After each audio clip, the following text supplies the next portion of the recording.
Hey, what's up, fight fans? Fight Freak is back, and he's actually doing a live video with the green screen. Everything's up and running. I haven't done this since, I believe, UFC 166, which coincidentally, that was one of my best videos. So, we're going to give this another shot. If my green screen starts acting up and all of a sudden I'm transparent or pixelated or whatever, I apologize in advance. Also, yes, of course, I finally get this going on, and my voice gives out. So, I feel like I'm robbing y'all of a really explosive, normal Fight Freak video introduction. So I don't want to do that. So here's what I'm going to do. Welcome back, fight fans, to More Dissension, the MMA show for diehard fans and not for those who think a flying triangle is something like this. Though, what else would you call that? Yeah, no doubt. That was way better than hearing an introduction that I could do right now. I'm going to be giving you my predictions for UFC 179. Let's get to it.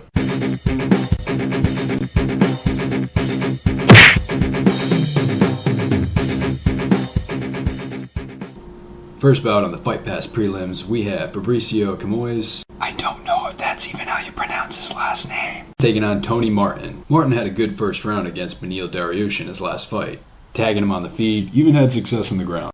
Unfortunately, he did get submitted in the second round. Now Camões is running a 2-fight losing streak. But his last loss was to Jim Miller. I mean, come on, he's considered an elite lightweight. And before Miller locked up the armbar, he was getting tagged on the feet. I mean, I know Camões is training with those guys at Black House. His striking has been improving. I think Camões will do just fine on the feet if he wants to trade punches with Martin.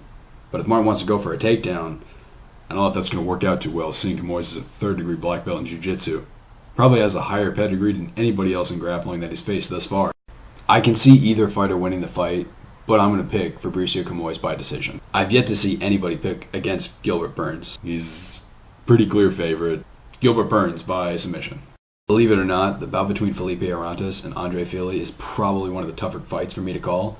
And only because I can see Arantes actually getting the better of the fight on the ground. I mean, we're talking about a guy who beat the crap out of Pepe Castro on the ground. Pepe is a grappling whiz, and he got swept by Arantes and then just elbowed in the face and knocked him out. So it wouldn't be crazy to think he could get Fili on the ground and take advantage of some of those positions, if not stop him. But Fili should have the advantage on the ground. I mean, he kept up with the speed of Max Holloway, and although he was finished in that third round, I mean, we know his cardio is good. Again, this is a close one, but I'm going with Andre Fili to win by decision. Next fight, we have Scott Jorgensen taking on Wilson Reis.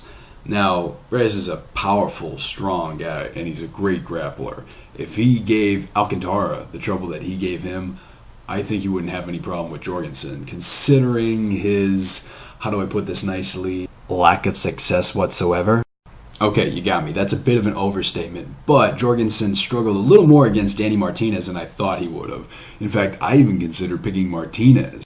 Whew. Good thing I didn't do that. That would have affected my prediction record. It just goes to show me that Reis should dominate him on the ground. He's a powerful guy. Now, normally I would have taken Reis by submission, but I'm going to give Jorgensen maybe a little bit more of a benefit of the doubt than he deserves, but I'll say Wilson Reis by decision. You gotta imagine that young Cabral's loss to Zach Cummings absolutely infuriated him. I mean, the guy was a minus 600 favorite to win, so he's got to be crazy motivated to get back in there and get a win under his belt. Now, his jiu-jitsu skills, they'll really shine with this move to lightweight, and yeah, I'm picking him to win by submission. In what I guess you would call the main event of the prelims, you have Magny taking on William Macario. Now, if this fight was prior to Magny's last 3 fights, I'd pick Macario in a heartbeat. But since Magny's fight with Tim Means, going on to Rodrigo de... What is this guy's name? Rodrigo de Lima, and then Alex Garcia. Now, again, there are some, let's call them media outlets, who think that Garcia won the fight against Magny. But it still shows that Magny is really good at using his length and kind of becoming a little more well-rounded, good against good grapplers, also being able to outstrike decent strikers. I thought Tim Means was going to stop Magny. I was kind of wrong there. Now, I've heard some people say they can almost guarantee Magny is going to win. I wouldn't be so sure. The guy did pretty much destroy Bobby Volker. Hey, and I'm not saying Volker is an elite athlete by any stretch of the imagination, but still, it just goes to show you what he can do. In fights like this, I'm inclined to pick the upset, but I'm not going to do that. Even if it is a 50-50 chance, I'm going with Magny. He seems to be a pretty heavy favorite. I believe at the average is about minus 230, give or take. So I'm going to go with Magny. I think he's going to be able to use his length, prevent any takedowns, and prevent Macario from using any of that really hardcore power that he's got in his fists to prevent any stoppages.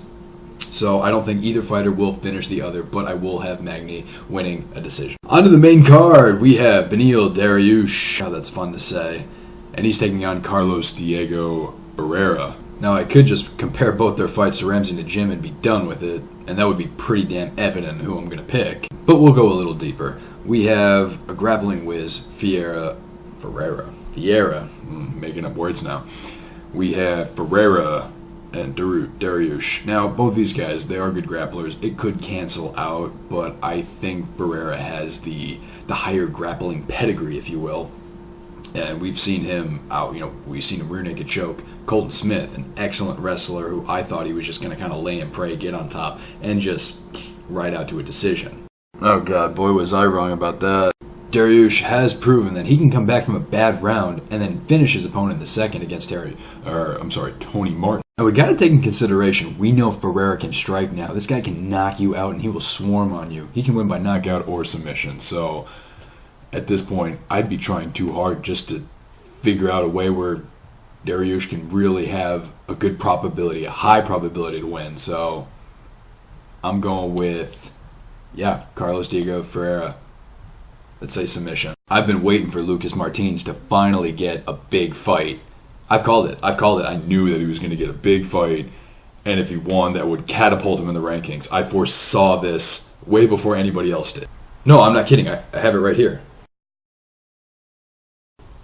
I wrote that immediately after his last fight. Martins has only lost to Edson Barbosa. And one, he doesn't even belong at lightweight, so I think he found the right weight class. Not to mention, it's Edson Barbosa. I wouldn't necessarily say it's impressive being knocking out Jeremy Larson or Junior Hernandez, but it's a whole nother one he knocked out Alex White, and he dominated him for the full 3 rounds before he ended up finishing him in that third. Votes are pretty 50-50 on this one. It seems like Elkins is either going to win by decision the way he always does, using his wrestling, or Martins is going to knock him out, and he can knock him out in the first round, the second round, or the third round. So probability is kind of going in my mind. I'm leaning towards Martins, and I'm thinking he's going to get the knockout. Predictions for this next fight are all over the place, with Fabio Maldonado and Hodstringer. I mean, it seems like both people either think someone's going to sleep with the clash of their striking, or it could be lackadaisical kind of a decision. Stringer, it very well could be said that he could have been in the finals for this Ultimate Fighter Season 19. He was clearly winning the fight, got knocked out, could have done a lot better, but Maldonado, last I knew, he was in the UFC light heavyweight rankings. Like, they had him at number 15. I don't know what's going on with that. We don't know how much longer Maldonado's chin can hold up. It's taking a beating from Glover Teixeira, his last knockout of Stipe Miocic. So we don't know if Hodstringer will be able to capitalize on that. I know a lot of people are really pulling for Maldonado, and I don't see it happening. I think he got lucky in his split decision win against Beltran, and this guy has a much more striking credentials and a much longer reach that's going to pose a lot of problems. So I'm going, and not to mention, Hodstringer is the favorite.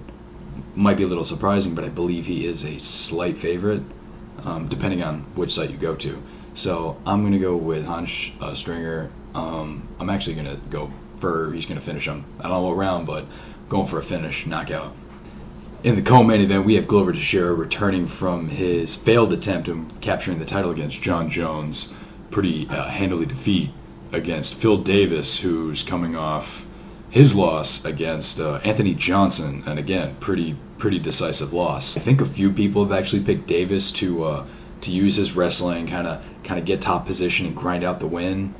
But everyone else doesn't really necessarily see Glover being subject to just losing like that. This is not something that Glover Teixeira is going to be doing at all throughout the fight. He's going to be pressure, going for the strikes, the heavy, powerful strikes. And when he's not, he's going to be looking to take this fight to the ground and look for either massive ground and pound or look for a submission. At this point, I can't even call. I do have Glover Teixeira winning. I don't even know how I can call this fight, though. I don't know if he's going to knock him out. I don't know if he's going to submit him. I'll give Phil Davis the benefit of the doubt only because Anthony Johnson, and we know how the power and the striking credentials that he has in his kickboxing, and he wasn't able to finish Davis.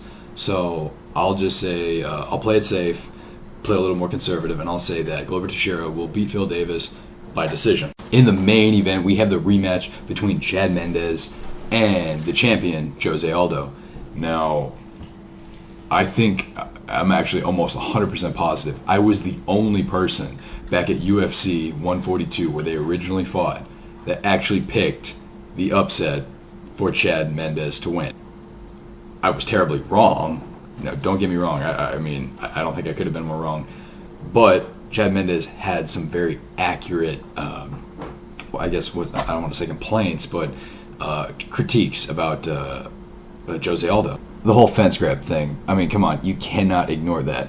A lot of people said, well, okay, so what's a takedown? Well, if Chad Mendes picks him up, he had him parallel to the ground.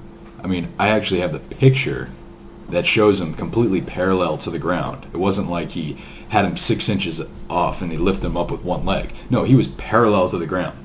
And if he slams him on his face, who's to say that, oh, well, no, that's not going to knock out José Aldo. The guy's a $145. I mean, who's to say he could have been knocked out by that? We've seen it happen.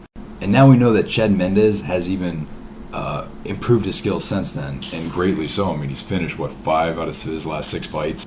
Now, a lot of people think that José Aldo's leg kicks are going to be too much for Chad Mendes. I think not, because I don't think too many leg kicks even were coming in the first fight. I mean, yes, it only went the first round, but that's just ammo for Chad Mendes to do something. Not to mention, he's been working with Wayne Ludwig all this time when they were still at Alpha Male.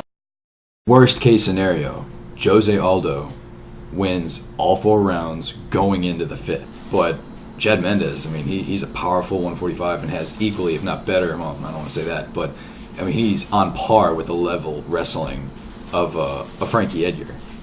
So to say that he can't win this fight is not out of the realm of possibility at all. If he comes with a bad game plan, does sloppy takedowns, anything like that, José Aldo will remain the champion.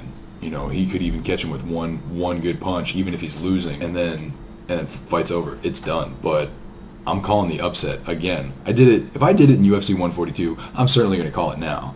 So I'm calling Chad Mendes to be the new featherweight or UFC featherweight champion of the world. Chad Mendes. Oh boy, do I go decision, split decision? Screw it. I'm going to say he's going to stop him in the 5th round. 5th round stoppage. Going new champion, Chad Mendes. Thank you to KamikazeOverdrive.net, MMA predictions. They're awesome. Also, get your Dissension MMA gear. Contact me. I'll get your info. Contact me if you want that. Here's all our shirt options for your Dissension MMA gear. Thank you again, guys. We'll see you next time.